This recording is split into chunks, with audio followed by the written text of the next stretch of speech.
రాజు రైతే రాజు రైతే రాజు.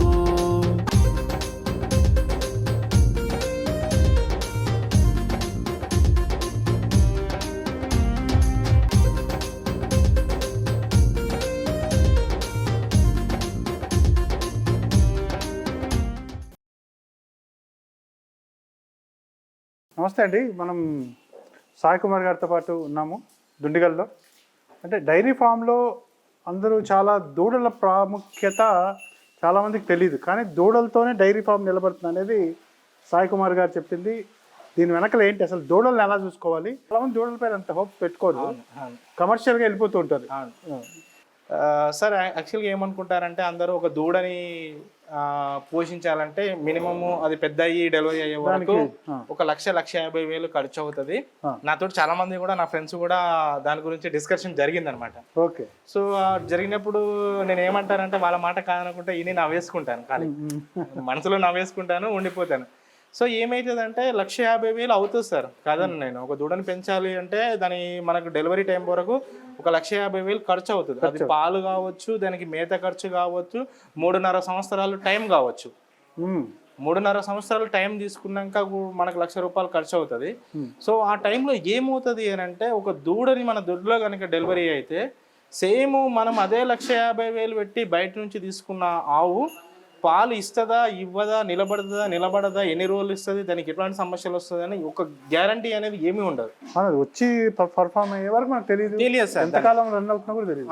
హిట్ అయితేనేమో ఓకే, ఫట్ అయితే లాస్. సో ఇక్కడ ఒక దూడ విషయానికి వచ్చే వరకు ఏమవుతుంది అంటే సార్, మనం 100% హిట్ అవుతుంది. మనకు తెలుసు దీని స్వభావం అంతా తెలుసు, స్వభావం తెలుసు. దూడని పెంచాలంటే మదర్ లైన్, ఫాదర్ లైన్ అది ఖచ్చితంగా ఒక బ్రీడర్ కానీ ఒక మంచి రైతు ఎవరైనా మదర్ లైన్, ఫాదర్ లైన్ ఖచ్చితంగా చూసుకుంటారు. సో అట్లాంటి సందర్భంలో ఏమవుతుందంటే దూడ యొక్క మిల్క్ లైన్ కూడా చాలా బాగుంటుంది. ఏమవుతుందంటే ఒక డైరీ ఫామ్ లో మనకు నా దగ్గర పుట్టిన దూడలు సార్, నేను 2.5 లక్షలు పెట్టి ఆవు తెచ్చుకున్నాను. సో అది పాలు ఇస్తుందా, ఇవ్వదా, నిలబడుతుందా, ఆ 2.5 లక్షలు పెట్టుకున్నది వచ్చి 2 లక్షలు తెచ్చుకున్న ఆవుని కూడా 30,000, 40,000 కూడా అమ్ముకున్నాను. రీసెంట్గా కూడా అమ్ముకున్నాను సెట్ కాక. సో దాని యొక్క నేను డైరెక్ట్ రైతుగా ఇవ్వలేను, మోసం చేసి. సో అట్లాంటి సందర్భంలో నా దగ్గర పుట్టిన దూడలు సార్ ఇప్పుడు మొదటి ఈతలోనే 9 లీటర్లు టైంకి ఇచ్చింది. అది టాప్ రికార్డ్. ఇంకొకటి ఫ్లక్చువేషన్స్ లేవు, అంటే పొదుగువాపు ప్రాబ్లమ్స్ కానీ, తర్వాత దాని ఫుడ్ తీసుకోకపోవడము, లేదంటే ప్రెగ్నెన్సీ ఇష్యూస్, లేదంటే కొన్ని రోజులు పాలు ఇచ్చి మానేయడము, వర్షం వస్తే పాలు తగ్గడం, ఎండ కొడితే, ఇట్లాంటివి ఏం లేదు. ఎందుకంటే కారణం ఏంటంటే వాతావరణానికి దానికి మొత్తం అంటే మెంటల్ గా ఫిక్స్ అయిపోతుంది కదా సార్. ఇక్కడ బుట్టి ఇక్కడ పెరిగిన ఇప్పుడు సొంతిల్లో ఇప్పుడు ఫర్ సపోజ్ మనం ఎలా ఉంటాం సార్, మనం ఒక ఇంట్లో ఒక వాతావరణం పెరిగినప్పుడు, అంటే ఒక వాతావరణం పెరిగినప్పుడు మనం ఫర్ సపోజ్ సిటీ కల్చర్ లో ఉన్నా కానీ ఆ కల్చర్కి వెళ్ళే వరకు మనకు ఒక బలం అనేది పెరిగిపోతుంది, స్థానిక బలం అంటారు కదా. స్థానిక బలం పెరిగినప్పుడు ఖచ్చితంగా పాలు చాలా బాగుంటుంది. ఇంకొకటి పాల యొక్క టేస్ట్ కూడా చాలా డిఫరెంట్. చాలా మంది ఏం చేస్తారంటే నా డైరీలో సార్ చాలా మంది కస్టమర్లు సార్ మీ దగ్గర ఉన్నంత క్వాలిటీ మిల్క్ ఎక్కడ దొరకదు, మీ దగ్గర ఉన్నంత క్వాలిటీగా ఎక్కడ ఉండదు. సో ఇవన్నీ అడుగుతుంటారు అన్నమాట. ఇదంతా ఉంటది. సో ఎందుకు అనంటే ఇది అన్ని రకాలుగా ప్లేస్లకు ఇక్కడ సెట్ అవుతుంది, అన్ని రకాలుగా అడ్జస్ట్మెంట్ చేసుకుంటే చిన్నప్పటి నుంచి వాటి యొక్క స్థతం అంటే ఎలాంటి వాతావరణానికి ఎట్లా సెట్ కావాలని నేర్చుకుంటారు. సో మనం ఖర్చు గురించి ఆలోచిస్తాం కానీ మనకు వచ్చే లాభం గురించి మర్చిపోతాం. అందుకని ముందు చూపు ఉన్న వాళ్ళు మాత్రమే డైరీలోకి వచ్చి సక్సెస్ ఆఫ్టర్ 5 years. ఈ ముందు అంటే కష్టం సార్. ఇంకొకటి దూడను కూడా పుట్టిన ఎమ్మటే 1/2 hour 1 hour లోపు జున్ను పాలు దాపాలి సార్. కనీసం ఒక 2 డ్రాపులు నోట్లో కనుక దానికి 2 డ్రాపులు కనుక వేస్తే ఆటోమేటిక్గా దూడ లేచి నిలబడుతుంది జున్ను పాలు. సో అది మనం ఒక 7 days 10 days అట్లీస్ట్ మనం ఆ దూడని తల్లితో పాటు వదిలేయడం వల్ల చాలా జున్ను పాలు తాగడం వల్ల ఏంటంటే దూడ అనేది అప్పటి వరకు కడుపులో ఉన్నప్పుడు వాటి బోన్స్ పవర్ అనేది అంత ఉండదు. సో ఎప్పుడైతే అది ఈ పాలు తాగడం వల్ల బోన్ స్ట్రెంగ్త్ కానీ దాని ఇమ్యూనిటీ సిస్టమ్ కానీ మొత్తం డెవలప్ చేసుకుంటుంది. ఆ తర్వాత మనం ఒక్కొక్క రొమ్ము దూడకు వదిలేసుకుంటూ వెళ్ళిపోతే చాలు సార్, మనకి ఎక్కువ అవసరం లేదు. ఒక రొమ్ము మనము ఒక పాలనలో ఒక రొమ్ము దూడకు ఈక్వల్ గా మనం చేయాలంటే డైరీలో ఒక ధర్మం ఉంది సార్. ఎట్లా అంటే ఒక రొమ్ము వచ్చేసి దూడదు సార్, మనం మర్చిపోవాలి. ఒక రొమ్ము వచ్చేసి ఏమంటే వర్కర్ ఖర్చు అండ్ షెడ్ ఖర్చు, రెంట్ ఇది వెళ్ళిపోతుంది పాల ఖర్చు. ఇంకొక రొమ్ము వచ్చేసి ఏంటంటే దాని మెయింటెనెన్స్ కి వెళ్ళిపోతుంది. ఒక రొమ్ములో పాలు మనకు సో ఇది అనేది 4 ధర్మాలు ఎలా అంటే దాని 4 దిక్కులు 4 ధర్మాల ప్రకారం ఎలా నడుస్తుంది అంటే డైరీ వ్యవస్థ ఇలా గనక మనం డిసైడ్ చేసుకొని వెళ్ళిపోతే 100% దూడలు కూడా చాలా బాగుంటాయి. చాలా అంటే చాలా బాగుంటాయి సార్. ఇది అనేది ఈ ధర్మాన్ని మనం పాటిస్తే మనం చాలా వరకు ముందుకు వెళ్ళిపోతాం సార్. అంటే శివ గారు, మీరు ఇంత మెయింటైన్ చేస్తున్నారు, ఇంత పద్ధతిగా అంటే చూస్తున్నారు, ఇంత ప్రేమతో చేసుకున్నారు, ఫైనల్ గా మీ అల్టిమేట్ గోల్ ఏంటి సార్ దీంట్లో? సార్ అల్టిమేట్ గోల్ అంటే సార్ చాలా మంచి క్వశ్చన్ అడిగారు. సో ఎందుకనంటే ఇది చాలా మందికి నేను చెప్దాం అనుకుంటాను, మర్చిపోతాను. సో ఇప్పుడు చాలా వరకు ఏంటంటే ప్రతి ఒక్క రైతు కూడా జెర్సీ హెచ్ఎఫ్ ఎమ్మటి పరిగెడుతున్నారు, high milking. So Jersey HF ఎమ్మటి పరిగెత్తడం వల్ల, ఆ పాలు తాగడం వల్ల తెలియకుండానే రైతుకు క్యాన్సర్ అనేది వస్తుంది సార్.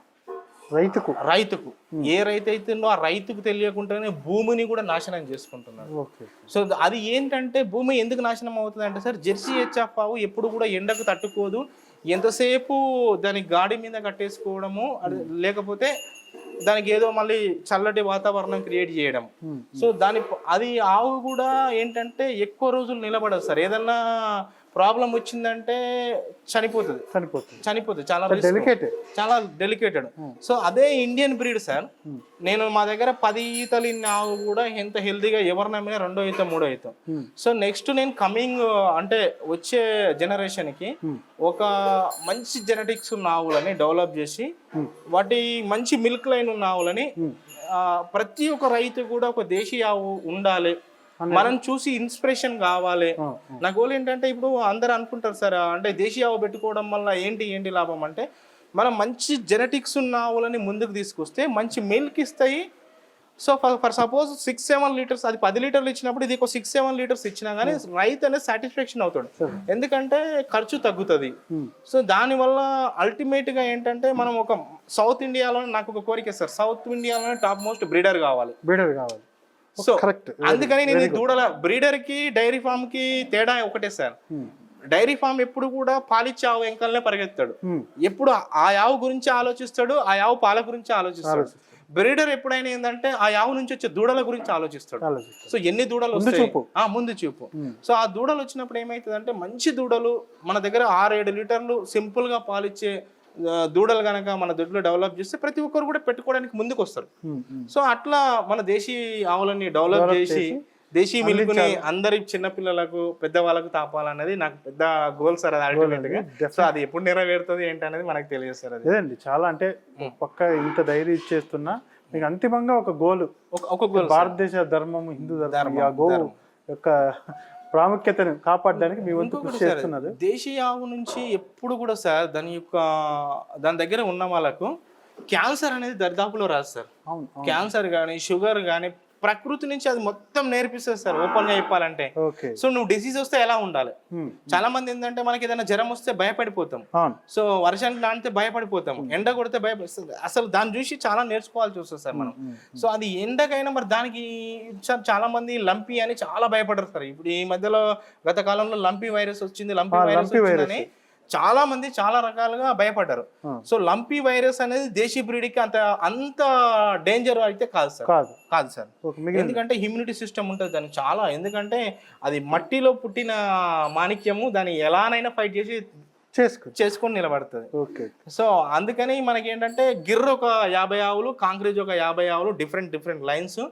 అట్లీస్ట్ నాకు అల్టిమేట్ గా లాస్ట్ వరకు నాకు ఒకటే గోల్ సార్, ఒక 10 లీటర్లు టైంకి ఇచ్చే ఆవులని రెడీ చేయాలి. ఒక 10 అంటే మనకున్న ఆవులన్నిట్లలో మంచి జెనెటిక్స్ బయటికి తీసి ఒక్కొక్కటి పూటకు 8 నుంచి 10 లీటర్లు ఇచ్చే ఆవులని, టైట్ అడ్డరు ఇష్యూస్ లేని ఆవులని మనం ఉత్పత్తి చేయాలి నెక్స్ట్ అనేది. ఇది పెద్ద నా లైఫ్ గోల్ మొత్తం అదే సార్, అంబిషన్ అదే సార్. వెరీ గుడ్ అండి. అంటే మీరు ఇంత ఫౌండేషన్ ఇంత కష్టపడుతున్నారు, దానికి దారి వేసుకుంటున్నారు. ఖచ్చితంగా మీ లక్ష్యం నెరవేరాలి, నెరవేరుతుంది కూడా ఆశిద్దామండి. Thank you so much sir.